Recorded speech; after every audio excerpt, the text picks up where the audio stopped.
Here's the article that I mentioned in a previous video. It's called Too Cute, and this is the last article within the lesson um, entitled Articles.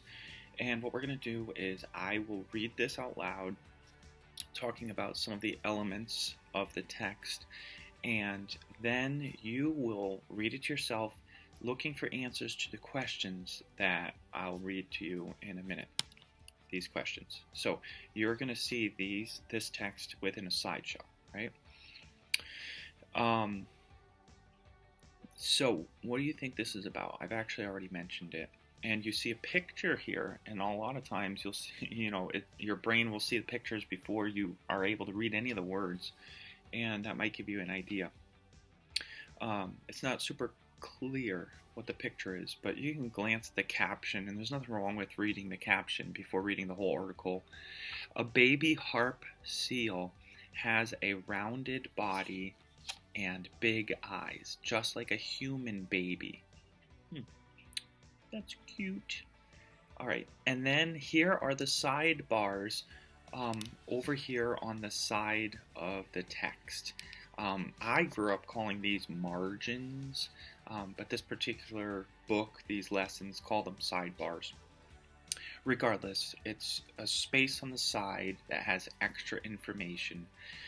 Usually in nonfiction texts, you will see notes on the bottom of pages, footnotes, and sometimes you'll even see numbers within text that point you to go to the back of the book to look for the notes that are connected to a text.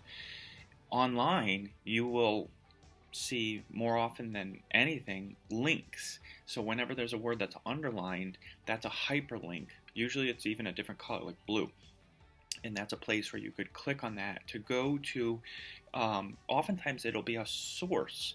What is a source? A source is where you would find other information to support or back up what the article is about. All right, so let's glance at the sidebar here. Why does the author talk about certain parts of the face in paragraph 3 and 4? So what this question and what the elements of this sidebar is doing is trying to help you connect to or engage with the text. And it wants you to get a lot out of it. So it's directing you to that portion. And what this is geared toward is really helping you to reread. And not necessarily the whole article. Like, let's look at that one particular paragraph. Now, we haven't read it at all yet, so let's do that before anything else. I just want to give you an idea of what these sidebar elements are for. Okay, too cute. People gather around a puppy in the park. When people visit a zoo, the first thing they want to see is the new baby elephant or panda. Or they crowd around to see a baby monkey riding on its mother's back. What is it about these animals that draws a crowd? Experts say it can be explained through science. What? So this article is suggesting that cuteness can be explained by science. The scientific method can tell us why people are drawn to or attracted to cuteness. That's pretty interesting. What makes something cute? Here's a heading that tells you what this section is going to be about, but also it's a question, and this is a great hook to get you to want to find out something. Scientists think our idea of what makes something cute is planted in our brains. Because human babies cannot survive without help, our brain makes us see babies as cute, so we will want to take care of them.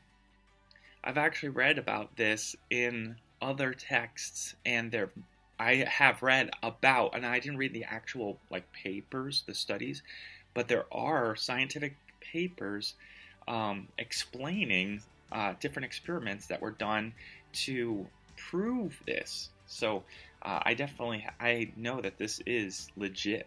And here we've come to paragraph number 3, because these indents are the beginnings of paragraphs. And what did the sidebar say? Why does the author talk about certain parts of the face in paragraphs 3 and 4? Let's see if we can answer that. What does this have to do with animals? Think about a human baby. Babies have round heads that seem large for their bodies. They have big eyes and small noses. They have chubby cheeks and round ears. Their round bodies and loose skin make them look soft. The human brain identifies these features as cute. Now picture a baby animal, such as a puppy or kitten. Do the same features come to mind? Most baby animals also have big eyes, small noses or snouts, round ears, and big cheeks. Scientists believe that because our brain likes these features in human babies, we like animal babies for the same reasons. So what did these two paragraphs do, actually? As I was reading them, I was recognizing the comparing and contrasting, right? Human babies and animal babies both have some of the same bodily features that draw us to them.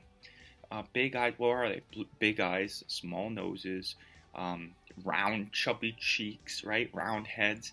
What's the contrast? Well, the fact that human babies are us, and that they are what we would take care of and would be our offspring, whereas animal babies are taken care of by their animal parents, sometimes humans in zoos. So there's a compare and contrast element to it there. And then we have the little picture of the baby harp seal. Now, here it says, find the word same in paragraph 4. What does that clue word tell the reader? Oh, I just mentioned compare and contrast, right? How does the author answer the question in the heading? What makes something cute? And it talks specifically about the body features that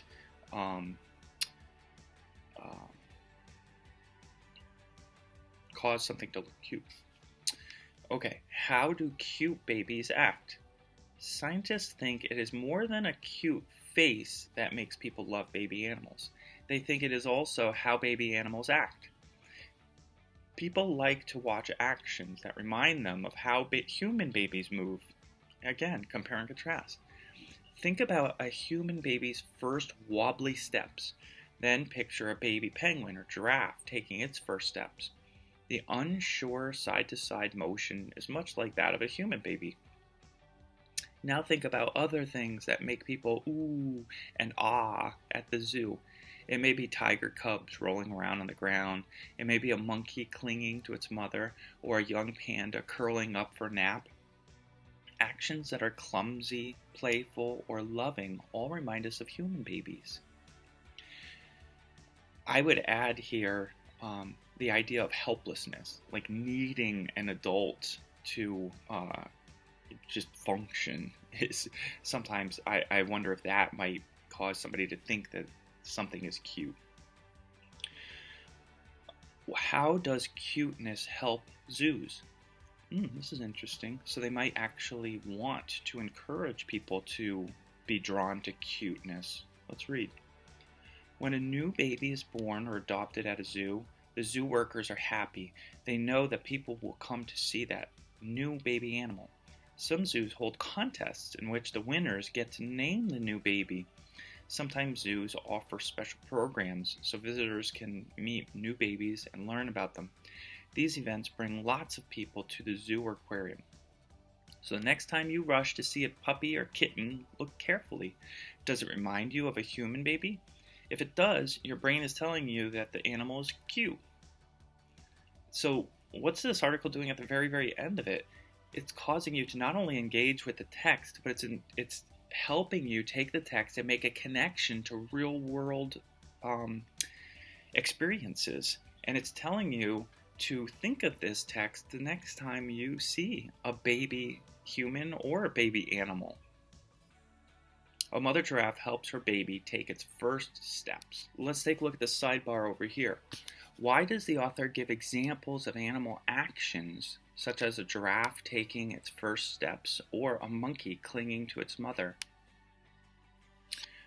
Well, why actions? So first, over here, the author talked about features, like facial features that describe or that define cuteness. And then over here, it talks about something else, the actions. So the actions and the looks all work together and make something look cute. A cute baby animal could just sit there and you'd think it's cute. Or you could see it stumbling around and you could be like, oh. How do zoos use the appeal of baby animals to bring in visitors? And you may not know what the word appeal means. What should you do if you don't know what a word means? Look it up. You can ask Siri, hey Siri, what's appeal mean? You could type it into the browser of your Safari. You could use an actual paper dictionary. You could even ask somebody, what does appeal mean? You might need to use it in a sentence. But in this case, appeal means get someone to want something or like something. How do the zoos use appeal of baby animals, the attraction of baby animals to bring in visitors? How do they do that? Well, they have baby animals. They try to orchestrate that so that it happens, and then when it does, they advertise it like crazy. Commercials, articles, newspaper articles. Websites are a big thing now. Advertising on Facebook maybe, and then the article. What does the article say though? It says that they might have contests that have allow people to name the baby animals, but it's already been proven that people are attracted to the baby animals. All right, the questions. Question number 1. Read these sentences from the article.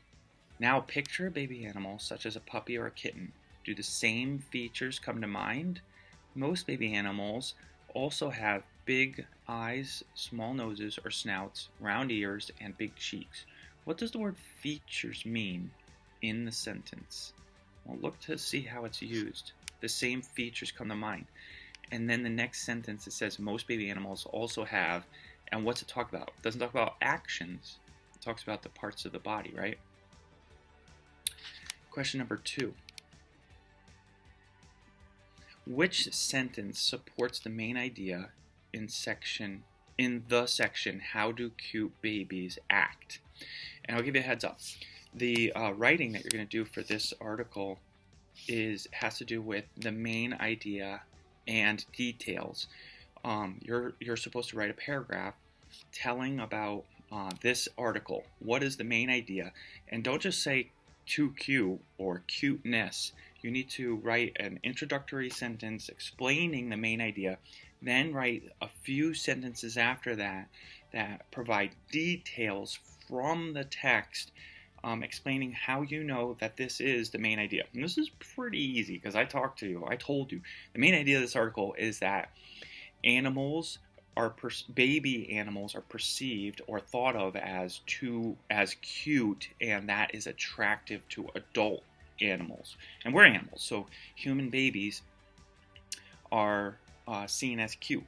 You could also talk about how human babies or animal babies have some of the same features as human babies, and that's like what this article is about. But the idea of we like cuteness for a couple reasons. The way they look and the way they behave, right? And you need to talk about the actual article information in it. You can write all of this, plan it out, and then write a paragraph on paper, and then take a picture of that and put it in on this slide on top of this.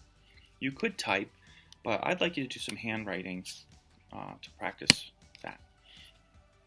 So, some of the answers for question number 2. Which sentence supports the main idea in the section, how do cute babies act? A baby harp seal has a rounded body and big eyes, just like a human baby. Scientists think it is more than a cute face that makes people love animals. People like to watch actions that remind them of how human babies move.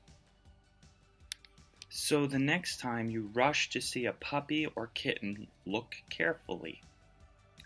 Alright, there's a couple of these that you could just cross out because they don't have anything to do with actions, right? And then there's a couple sentences that could have to do with actions, but there's one better choice, or one best choice. One is kind of elusive, or it means it's not specifically about actions. And then there's one that is um, about that or points to that. Question number 3. What does the author say about how cute baby animals help? What does the author say about how cute baby animals help zoos? Zoos put pictures of the animals in magazines and online. Now, I said that, but does the article say that? Go back and look at the text. Zoos let visitors adopt the new animal babies.